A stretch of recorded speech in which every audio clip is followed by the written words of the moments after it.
सुई न लगाओ, हम पहली बार सुई लगवाए तो डॉक्टर ने कहा डरो नहीं, मैं भी पहली बार ही लगा। तो ये पहली बार का मामला है।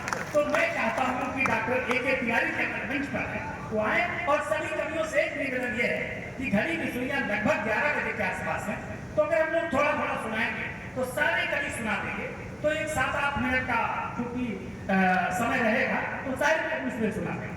तो मैं बड़े आदर और सम्मान के साथ डॉक्टर ए.के. तिवारी से निवेदन करूंगा इस कवि सम्मेलन के पहले फूल बने आपकी नए नई तालियां डॉक्टर साहब का आमंत्रण करें। बहुत बहुत धन्यवाद संचालक महोदय। आज मेरी आवाज जा रही है आप तक। तहसील गंगा के प्रांगण में उपस्थित श्रावस्ती के विधायक, हमारे और आप सभी के अभिभावक, माननीय विधायक सिद्धार्थ वल्लभ पांडे जी, हमारे जिलाध्यक्ष महोदय, हमारे चिकित्सा शिक्षा विभाग से आई हमारी मैडम, ब्लॉक इकौना की ब्लॉक प्रमुख मेरी माता तुल्य श्रीमती रुद्रेश पांडे जी, हमारे छोटे भाई अवधेश पांडे जी, ब्लॉक लहौला के ब्लॉक प्रमुख चंद्रप्रकाश जी, रेणु तिवारी जी, सभी तहसील इकौना के सभी अधिवक्तागण और पूरे विकास खंड के सभी अधिकारीगण, आप सभी का तहसील इकौना के 26वें स्थापना दिवस पर आज हो रहे कवि सम्मेलन के उपलक्ष्य में मैं आप सभी का स्वागत अभिनंदन वंदन करता हूँ।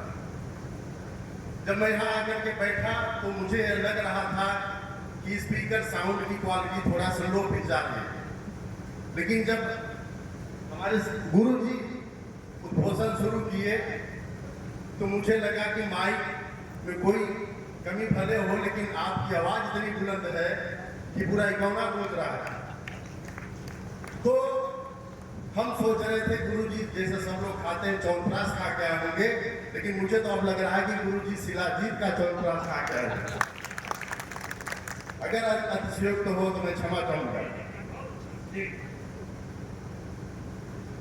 चूंकि मैं एक चिकित्सक हूँ, मुझे निमंत्रण गया यहाँ के वकील साहब के द्वारा, तो मैंने कहा कि एक मेरी भी छोटी सी रिक्वेस्ट है, मैं आपके निमंत्रण को तभी स्वीकार करूंगा जब उस मंच पे मेरी भी छोटी सी कविता होगी। कविता मेरी नहीं है, आदरणीय डॉक्टर सुनील जोगी जी की है, कुमार विश्वास जी की है। मैं सुनता हूँ, याद करता हूँ, तो मैंने गा देता हूँ। तो वकील साहब ने कहा नहीं आप आइए, आपका कार्यक्रम होगा। तो फिर इसके इंतजार में हम 9-10 बजे तैयार हुए। हमने कहा चलो मंच पे चलते हैं और वहां आप लोगों के बीच में आशीर्वाद लेंगे। तो अब संचालक महोदय ने सबसे पहले माइक मुझे ही थमा दिया कविता के लिए। अब ये भी देखिए विडंबना है ना, इतनी कठोर परीक्षा। सोचिए, बाढ़ आए, तूफान आए, भूकंप आए, सबसे पहले नए बच्चे को बैठा दो कि नाव तुमको चलाना है। अब बताइए नाव डूबेगी कि चलेगी? लेकिन मेरा ये निवेदन है आप लोगों से, चूंकि मेरा पहला ये स्टेज है एक कवि के रूप में, तो अगर मुझसे कविता में कमी भी हो या उच्चारण में गलतियां हो तो भी आप ताली बजाइएगा, ताकि अगली बार मैं फिर यहाँ खड़ा रहूं।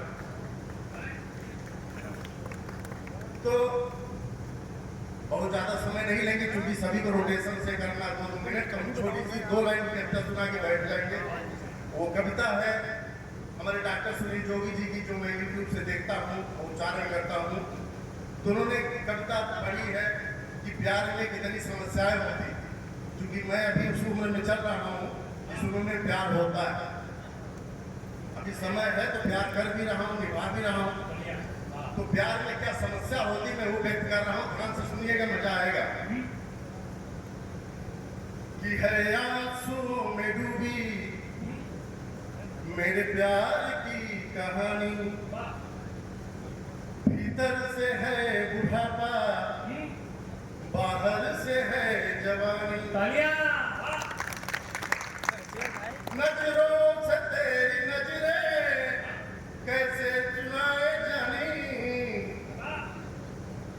कि नजरों से तेरी नजरें कैसे मिलाए जानी तेरी दाइयां ठिकानी मेरी बाइयां ठिकानी तेरी दाइयां ठिकानी मेरी बाइयां ठिकानी। तो प्रेम में तमाम प्रकार की मुश्किलें होती हैं। उससे भी बड़ी मुश्किल तो तब होती है जब आप अपने समान किसी घर परिवार की लड़की से प्रेम कर लेते हैं जो आपके समतुल्य नहीं है।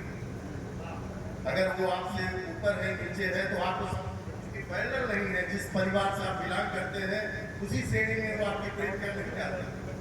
तो आपको समस्या क्या क्या फेस करनी पड़ेगी। उस समस्या का एक दो लाइन और कविता के रूप में कहूंगा। ये भी आदरणीय डॉक्टर सुनील जोगी जी की कविता है कि मुश्किल है अपना मेल प्रिय ये प्यार नहीं है खेल प्रिय। तुम्हें मैं फर्स्ट डिवीजन हो मैं हुआ मैट्रिक फेल प्रिय। मुश्किल है अपना मेल प्रिय ये प्यार नहीं है खेल प्रिय। अब आगे की सुनिए समस्या। हेलो। प्रेम में समस्याएं विभिन्न प्रकार की होती हैं।